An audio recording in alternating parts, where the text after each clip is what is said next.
नमस्कार प्रिय विद्यार्थियों, आप सभी का मेरे YouTube चैनल ऋणमा स्टडी पॉइंट में स्वागत है। आज के इस वीडियो में कक्षा 8 के गणित विषय की प्रश्नावली 6.1 वर्ग एवं वर्गमूल को हल करना सीखेंगे। तो इससे पहले इस प्रश्नावली के जो सामान्य जानकारी के लिए 3 वीडियो अपलोड किए जा चुके हैं। यदि आपने वो नहीं देखे हैं तो उन्हें प्ले लिस्ट से या वीडियो के ऊपर आई बटन है उस पर क्लिक करके आप वो वीडियो देख सकते हैं। तो चलिए शुरू करते हैं प्रश्नावली 6.1 प्रश्न संख्या 1। निम्नलिखित संख्याओं के वर्गों के इकाई अंक क्या होंगे। आपको कुछ संख्याएं दी है तो इसमें आपको बिना वर्ग निकाले हुए आपको यह बताना है कि उस संख्या का इकाई अंक क्या है। तो यहाँ देखिए, संख्या 1 से लेकर 10 तक की संख्याओं के जो वर्ग है उसके वर्ग भी आपको याद होने चाहिए और उनके इकाई अंक क्या है वो भी आपको याद होने चाहिए। जैसे 1 है संख्या, तो 1 का जो वर्ग है उसका इकाई अंक क्या होता है, हमेशा 1। 2 के वर्ग आता है 4 और 4 का इकाई 1 की संख्या इसलिए इकाई अंक 4। 3 का वर्ग 9, इसका इकाई अंक 9। 4 का वर्ग होता है 16, 16 में इकाई का जो अंक कितना है वो 6। अर्थात जिस भी संख्या के इकाई में अगर 4 है और आपसे पूछा जाए कि उस संख्या का जो वर्ग है उसका इकाई अंक क्या होगा तो उत्तर क्या आएगा, 6। ऐसे ही किसी भी संख्या के अंत में यानी इकाई जो अंक है वो 5 हो और आपसे पूछा जाए कि उस संख्या के वर्ग का इकाई अंक क्या होगा तो उसका हमेशा इकाई अंक कितना होगा, 5 होगा। इसी तरह से यदि किसी संख्या के इकाई अंक में 6 है तो उसके वर्ग का इकाई अंक भी कितना होगा, 6 होता है, क्योंकि 6 का वर्ग कितना होता है 36 और 36 में इकाई अंक कितना है 6। 7 जो संख्या होगी उसके वर्ग का इकाई अंक हमेशा 9 आएगा। और यदि किसी संख्या में इकाई अंक 8 है और आपसे उस संख्या का जो वर्ग है उसका इकाई अंक पूछा जाए तो उसका क्या होगा, 4। 9 के वर्ग का इकाई अंक क्या होता है, 1। और 10 यानी 0 के वर्ग का इकाई अंक क्या होता है, हमेशा 0 होता है। तो आइए शुरू करते हैं प्रश्न। पहला प्रश्न है 81 है, इसमें वर्ग 81 के जो वर्ग है उसका इकाई अंक क्या होगा। तो आपको सिर्फ पूरा 81 का वर्ग नहीं देखना, सिर्फ आपको क्या देखना है, इकाई अंक 1 है उसका वर्ग क्या होगा, हमेशा कितना होता है 1। और 1 का जो इकाई अंक है वो 1। इसी प्रकार इसमें जो 272 है इसके वर्ग का इकाई अंक क्या होगा। तो यहाँ अपने 272 के इकाई अंक को देखेंगे, बाकी अंकों को आपको नहीं देखना है। तो 272 में जो इकाई अंक है वो कितना है, 2 है। और 2 का वर्ग कितना होता है, 4, यानी कि 2 का वर्ग कितना होता है 4। अर्थात इसका जो इकाई अंक है वो कितना होगा, 4। इसी तरह से देखिए 799 जो संख्या है उसके वर्ग करें तो वर्ग का इकाई अंक, यहाँ इनके वर्गों का इकाई अंक पूछ रहा है तो वर्ग का इकाई अंक क्या होगा। तो अपने 9 का जो वर्ग देखेंगे कितना होता है 81 और 81 का इकाई अंक क्या है 1। इसी तरह से 3853 का जो वर्ग करें तो उसका वर्ग आएगा, उसका इकाई अंक कितना होगा। तो कैसे पता लगाएंगे, 3 का वर्ग देखेंगे, 3 का वर्ग कितना है 9, तो इस संख्या के वर्ग का इकाई अंक कितना आता है 9।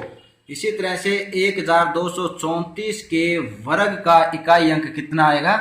तो यहाँ पर 4 का वर्ग देखना है, 4 का वर्ग कितना होता है 16 और 16 का इकाई अंक कितना है 6। इसी तरह से प्रश्न संख्या 6 देखिए, 26,387 के वर्ग का इकाई अंक आपको बताना है। तो सिर्फ अपने 26,387 पूरी संख्या को नहीं देखना, सिर्फ इकाई अंक में लिखे अंक को देखिए। 7 है और 7 का जो वर्ग होता है वो हमेशा कितना होता है 49। अर्थात इसका जो इकाई अंक है वो कितना है 9। इसी तरह से 52,698 के वर्ग का इकाई अंक क्या होगा।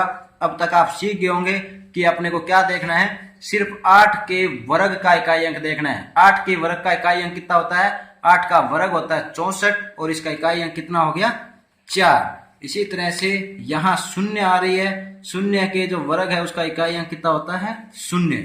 इसी तरह से 12,796 में इकाई अंक 6 आ रहा है तो इसका जो वर्ग होगा उसका इकाई अंक भी कितना होता है 6। और 55,555 का अगर वर्ग का इकाई अंक पूछे तो यहाँ भी इकाई अंक 5 है, तो 5 के वर्ग का इकाई अंक भी कितना होता है 5 होता है। इस तरह से आप क्या है किन्हीं भी संख्याओं के वर्गों को किए बिना उनके इकाई अंक आप पता कर सकते हैं। तो एक बार 1 से 10 तक के वर्ग याद कर लेने हैं और उनके इकाई अंक क्या होते हैं वो आपको थोड़ा ध्यान रखना है। तो प्रश्न संख्या 2 देखिए, निम्नलिखित संख्याएं स्पष्ट रूप से पूर्ण वर्ग संख्याएं नहीं है। या जो संख्या दी हुई है वो कोई भी पूर्ण वर्ग संख्या नहीं है। क्यों नहीं है उसका कारण लिखना है। तो मैं आपको बता दूं, वैसे पहले अपने इसके बारे में बात कर चुके हैं, फिर भी एक बार और रिवीजन कर लेते हैं इसका कि पूर्ण वर्ग संख्याएं कौन सी होती है। आपको कुछ अंक याद रखने हैं। यदि ये अंक किसी संख्या के इकाई अंक में है तो वो संख्या क्या कहलाती है, पूर्ण वर्ग संख्या कहलाती है। तो आप देखिए, यदि किसी संख्या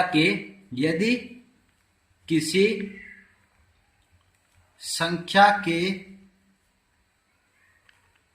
इकाई अंक, अब आपको यही ध्यान रखना है कि कोई भी संख्या है उसके इकाई अंक में अगर 0, 1, 4, 5, 6 और 9 ये अगर होते हैं, 0, 1, 4, 5, 6 और 9 ये अगर अंक किसी भी संख्या के इकाई अंक में हो तो आप निश्चित रूप से कह सकते हो कि वो संख्या क्या है, पूर्ण वर्ग संख्या है। और जिन संख्याओं के इकाई अंक में इनमें से कोई एक अंक भी नहीं है तो वो संख्याएं क्या कहलाती है, पूर्ण वर्ग संख्याएं नहीं होगी। तो प्रश्न अपना यही है कि ये जो संख्याएं दी हुई है इसका आपको बताना है कि पूर्ण वर्ग संख्या नहीं है। तो पहला प्रश्न इसका देखते हैं।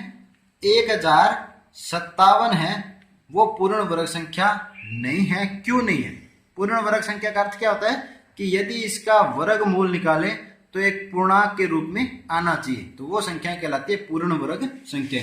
तो यहाँ अगर 1057 का जो वर्गमूल निकालेंगे तो वो एक पूर्ण संख्या के रूप में नहीं आएगा, इसलिए ये पूर्ण वर्ग संख्या नहीं है। परंतु अपने को इसका वर्गमूल निकाले बिना पता करना है कि ये संख्या है वो पूर्ण वर्ग संख्या है या नहीं है। तो कैसे पता लगेंगे? क्योंकि 1057 में इकाई का अंक कितना है, 7। और अपने अभी क्या पढ़ा था कि जिन संख्याओं का इकाई अंक 0, 1, 4, 5, 6 और 9 हो, सिर्फ वही संख्याएं क्या होती है, पूर्ण वर्ग संख्याएं होती है। तो अपने यहां लिख सकते हैं, हल क्या लिखेंगे? क्योंकि हम जानते हैं कि यदि किसी संख्या के इकाई अंक 0, 1, 4, 5, 6 और 9 हो तो ही वे पूर्ण वर्ग संख्याएं होती है। तो ही वो क्या होती है, पूर्ण वर्ग संख्याएं होती है। और यहां पे देखिए, क्योंकि 1057 में इकाई अंक 7 है, अतः यह पूर्ण वर्ग संख्या नहीं है। अतः यह पूर्ण वर्ग संख्या नहीं है।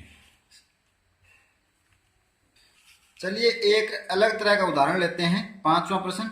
बाकी के जो प्रश्न है वो आप स्वयं अपने अभ्यास के लिए हल करोगे।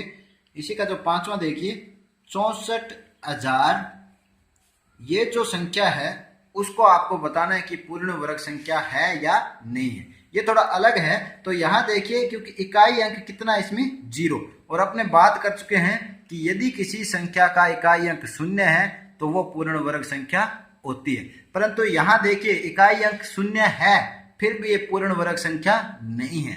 तो यहाँ आपको एक बात ये भी ध्यान रखनी है कि जब इकाई अंक 0 हो तो वो अगर सम संख्या के रूप में है, इकाई अंक जो 0 है वो अगर सम संख्या के रूप में है तो ही वो क्या कहलाते हैं, पूर्ण वर्ग संख्या होगी। जैसे यहाँ पर 3 0 है तो यहाँ 3 0 क्या है, विषम है। तो अगर 0 है वो 2 हो या 4 हो, 6 हो, 8 हो तो ही वो संख्याएं क्या होती है, पूर्ण वर्ग संख्या होगी। तो इसका हल क्या लिखेंगे? हल, क्योंकि यही लाइन आपको जब भी ऐसे प्रश्न आए यही लाइन लिखनी है बार बार। क्योंकि हम जानते हैं कि जिन संख्याओं का इकाई अंक 0, 1, 4, 5, 6 व 9 हो वे संख्याएं पूर्ण वर्ग संख्याएं होती है, पूर्ण वर्ग संख्याएं होती है। यहां पर 64,000 में शून्य की संख्या, अब शून्य की संख्या क्या होनी चाहिए? सम होनी चाहिए, सम नहीं है। शून्य की संख्या क्या होनी चाहिए? सम होनी चाहिए। सम अर्थात कितनी होनी चाहिए? अर्थात 2, 4, 6, 8 इस तरह से होनी चाहिए अगर शून्य। परंतु यहां पर 64,000 में शून्य की संख्या, ये कोष्टक में लिख लीजिए, सम होनी चाहिए अर्थात 2, 4, 6, 8 है। परंतु यहां पर क्या है? 64,000 में शून्य की संख्या सम नहीं है। अतः